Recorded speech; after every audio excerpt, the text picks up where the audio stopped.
Mobile तर सगळ्यांकडे आहे, त्याचबरोबर व्हॉट्सॲप देखील आपण सगळेजण वापरतो, परंतु याच व्हॉट्सॲपवरती काही आक्षेपार्ह मजकूर टाकणं किंवा अफवा पसरवणारे मजकूर टाकणं आता महागात पडू शकतं।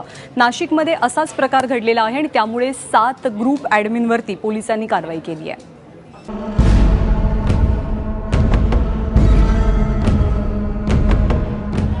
तळेगावातल्या चिमुरडीवर अत्याचाराचा प्रयत्न झाला आणि नाशिक पेटलं।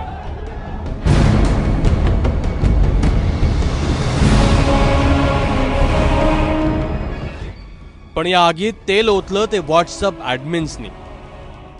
चुकीची आणि भडकाऊ माहिती पसरवून त्यांनी हिंसाचारासाठी लोकांना प्रवृत्त केलं। या मेसेजमुळेच पोलिसांना हिंसा काबूत आणताना नाकी 9 आले।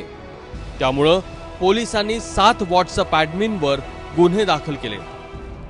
अफवा ज्याच्यामुळे पसरू शकतो असे व्हिडिओ क्लिप्स किंवा स्टेटमेंट्स किंवा फोटोग्राफ्स आले तर त्याच्याबद्दल त्यांनी पोलिसांना कळवलं पाहिजे।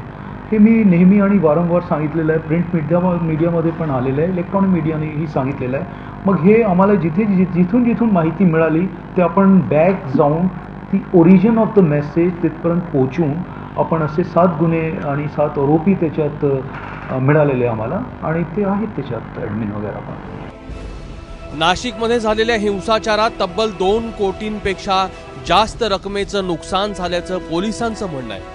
मात्र फक्त एसटीनं 3 कोटीच्या नुकसानाचा दावा केलाय।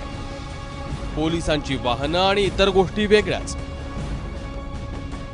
तळेगाव प्रकरणी पोलिसांनी शहरात 26 गुन्हे दाखल केलेत, तर ग्रामीण भागातही 27 गुन्ह्यांची नोंद झाली आहे।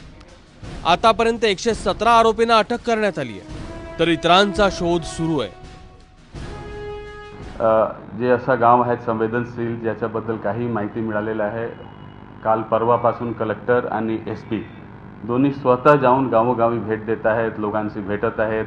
असं जे काही ठिकाण आहे त्या ठिकाणी जे आपला याच्यामध्ये संवेदनशील लिस्टवर आहे किंवा कुठून तरी माहिती मिळालेली आहे त्या ठिकाणी आपण पोलीस बंदोबस्त ठेवलेला आहे।